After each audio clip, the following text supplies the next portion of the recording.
Hello, boys. This is Grandma again, and we're going to finish chapter 15. This is part 2. Remember, Brian had just found the secret to the fool bird. And what was the secret? Yes, the shape. And it was shaped like what? Yes, that's right, a pear. That was the secret. He had been looking for feathers, for the color of the bird, and for a bird sitting there. He had to look for the outline instead, had to see the shape instead of the feathers or the color, had to train his eyes to see the shape. It was like turning on a television. Suddenly he could see things he never saw before. In just moments, it seemed, he saw 3 birds before they flew, saw them sitting and got close to one of them, moving slowly, got close enough to try his bow. He had missed that time, and he missed many more, but he saw them. He saw the little fat shapes with the pointed heads sitting in the brush all over the place. Time and again he drew, held, and let arrows fly, but he still had no feathers on the arrows, and they were little more than sticks that flopped out of the bow, sometimes going sideways. Even when a bird was 7 or 8 feet away, the arrow would turn without feathers to stabilize it and hit brush or a twig. After a time, he gave up with the bow. It had worked all right for the fish when they came right to the end of the arrow, but it wasn't good for any kind of distance, at least not the way it was now. But he had carried his fish spear, the original one with the 2 prongs, and he moved the bow to his left hand and carried the spear in his right. He tried throwing the spear, but he was not good. He was not good enough and not fast enough.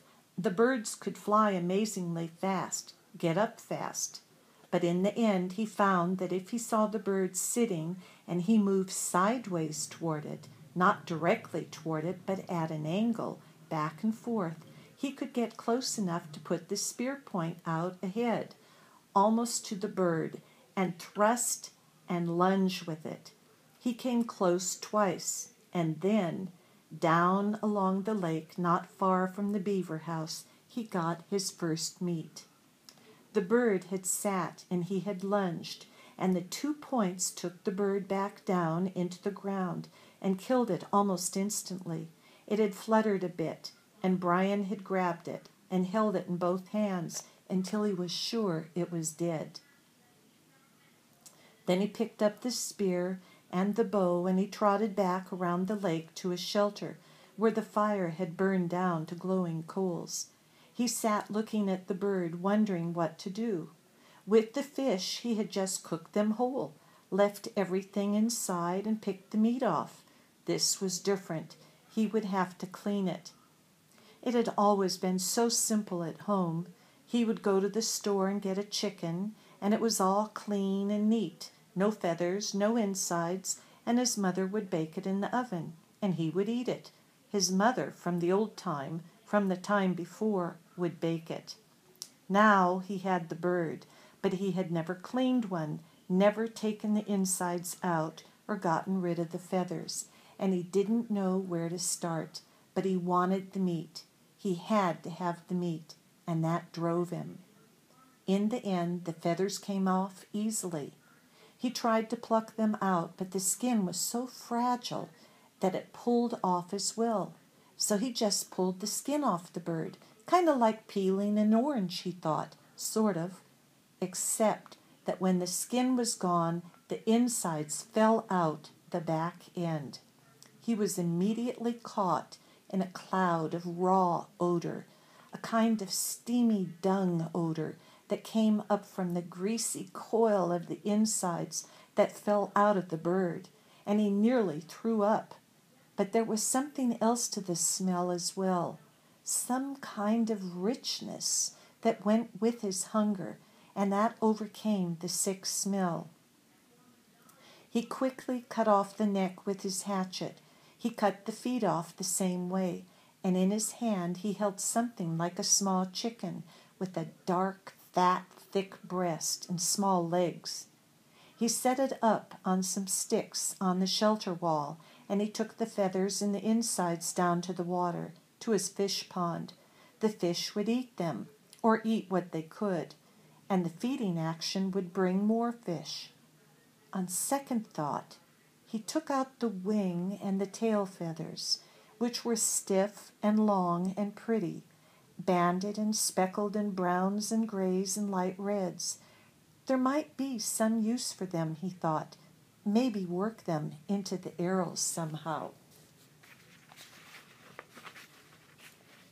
The rest he threw in the water. He saw the small round fish begin tearing at it, and he washed his hands. Back at the shelter, the flies were on the meat, and he brushed them off.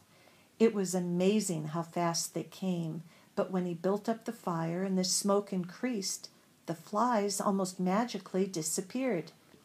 He pushed a pointed stick through the bird, and he held it over the fire.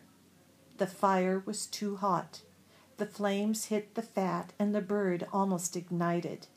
He held it higher, but the heat was worse, and finally he moved it to the side a bit, and there it seemed to cook properly, except that it only cooked on one side, and all the juice dripped off. He had to rotate it slowly, and that was hard to do with his hands, so he found a forked stick, and he stuck it in the sand to put his cooking stick in. He turned it, and in this way he found a proper method to cook the bird. In minutes, the outside was cooked, and the odor that came up was almost the same as the odor when his mother baked chickens in the oven, and he didn't think he could stand it. But when he tried to pull a piece of the breast meat off the meat was still raw inside. Patience, he thought. So much of this was patience, waiting and thinking and doing things right. So much of all of this, so much of all living was patience and thinking. He settled back, turning the bird slowly, letting the juices go back into the meat, letting it cook and smell and cook. And there came a time when it didn't matter if the meat was done or not. It was black on the outside and hard and hot, and he would eat it. He tore a piece from the breast, a sliver of meat, and he put it in his mouth, and he chewed carefully.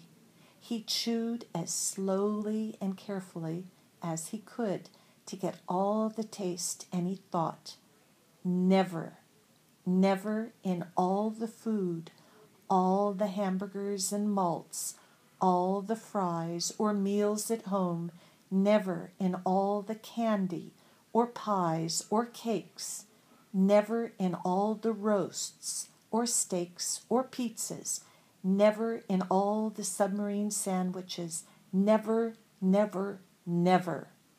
had he tasted anything as fine as that first bite. First meat. Good night, boys. Grandma loves you.